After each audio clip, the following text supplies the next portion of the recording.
This is Reality Dispatch, written by Jim Mins.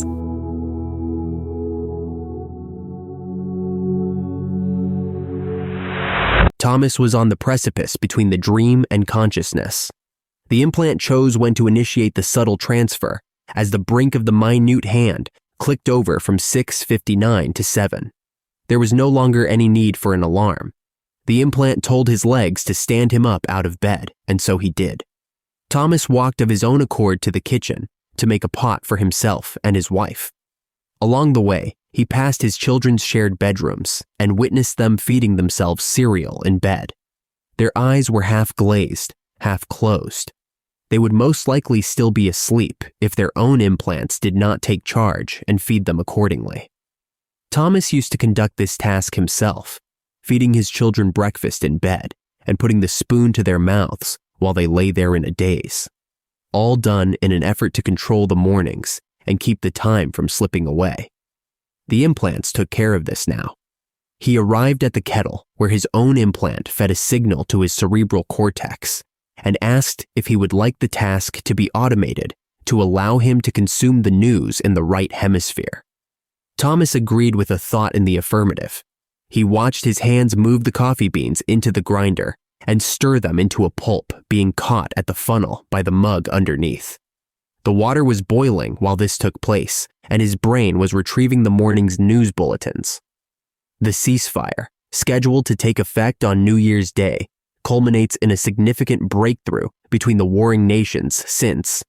His interpretation was cut short as scalding water poured down his wrist, a malfunction of the implant's inability to keep his nerve endings under control, a temporary setback. This should be addressed in the upcoming update, the device said apologetically as Thomas watched his hands clean up the mess that they had caused under the guidance of the machine. The children complained and protested the short-lived television time that they got to experience as they walked to the front door to put on their school shoes. Their eyes were glued to the screen on the back wall of the living room, even as their hands tied perfect laces, their necks in a permanent twist. Thomas's daughter screamed as a creak made a popping sound, while the implant forced her body out the front door. At the same time, she was telling her neck to keep her head in place to continue watching the screen. Thomas drove on the I-90 10 minutes past 8 in the morning and was relieved to have made the green light at the intersection a block up from his home. It was a notoriously slow black spot that usually caused him to err on the side of caution when commuting to work. He did this by leaving 10 minutes earlier. He accepted the implant as a time-saving mechanism and trusted it to take the wheel should there be any delay in his travels. If that were to be the case, he would be able to send emails from his thoughts as the implant took the wheel and got him into work. This functionality soon became apparent as the next set of lights down Dungoon Lane showcased a wide sea of cars, all banked up on the exit of the I-90. Would you like me to take over so that you can reply to Stephanie Mengler of Human Resources? The implant asked through his thoughts. Once more, Thomas thought in the affirmative and felt his hands go limp, yet remain perfectly in the grip of the steering wheel and in control of the subtle swerves needed to guide the vehicle through the slow traffic jam. Thomas closed his eyes and entered his thoughts. He went through his unread emails sent in the last 20 minutes when he was prompted by the implant to keep his eyes open as it was unable to operate the vehicle unless vision could be supported. Thomas did so, but wondered how he could multitask the questions that had been posed on the latest cost analysis and how the factors presented by Stephanie Mengler were going to be addressed when the deadline for submission was at midday.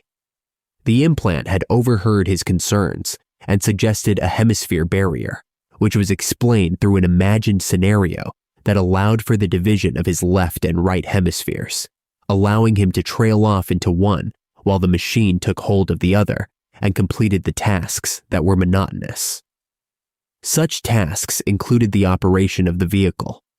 Thomas agreed and instantly found himself in a darkened setting facing an imagined screen where he could scroll through the communications that required his attention. These were not just limited to emails, but the daily tasks that were associated with his role at BT&T Communications. He could perform the operations of his job description from the comfort of the car, while the implant operated his arms and kept them on the road. He began knocking over 2 tasks, followed by 3. Before too long, he had conquered a good chunk of his work requirements. He asked the implant how traffic was progressing, to which the implant suggested he take a look. The darkness that had surrounded him at his screen blurred and merged into a light-filled driver's seat, where a 360-degree view operated once more. Thomas was able to see the extent of the destruction that was causing the extensive traffic jam. A 3-car pileup with multiple ambulances, police, fire, and rescue on the scene. It was bloody and horrific. Thomas spotted a sheet draped over a blood-stained corpse. A byproduct of those who haven't transferred over to the automation of tasks yet, the implant suggested.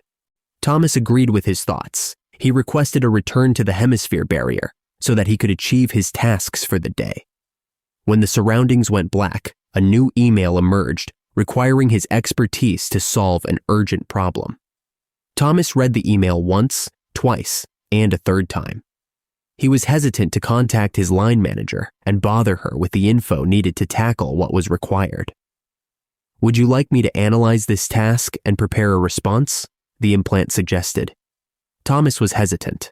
This was a line he promised himself he would not cross. The implant was there to improve efficiency through time management, not to take hold of the tasks themselves. There needed to be a delineation between the work of the implant and what it was limited to, and Thomas's own responsibilities. But the email was complex and intricate. It would suck up a bulk of his morning when the idea of removing it from his load sweetened an appeal. Thomas thought in agreement. He watched as the words that he had not formulated prepared a response that was accurate and curated exactly to the problem that was faced. He watched as the email was sent off without his authority. He did not question the implant for taking the initiative to send it off. After all, the information processed was correct. The day's tasks were completed, and the blackness faded away to a light-filled driver's seat once more. Thomas watched as his car pulled into the driveway of his house. "Why are we home?" Thomas asked out loud.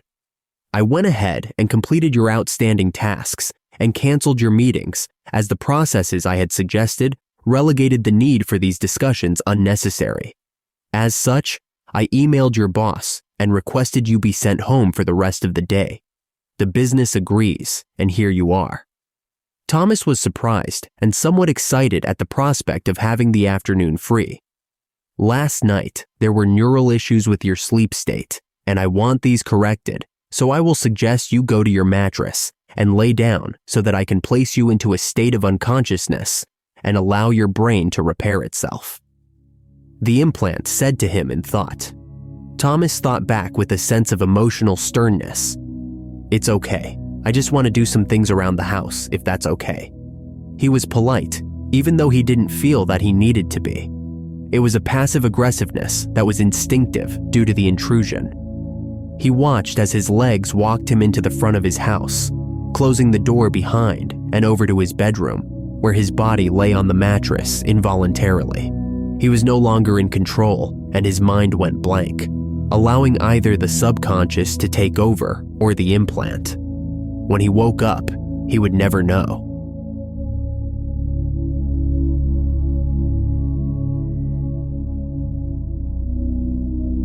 For more stories of fact-based fiction, head to jimmins.substack.com.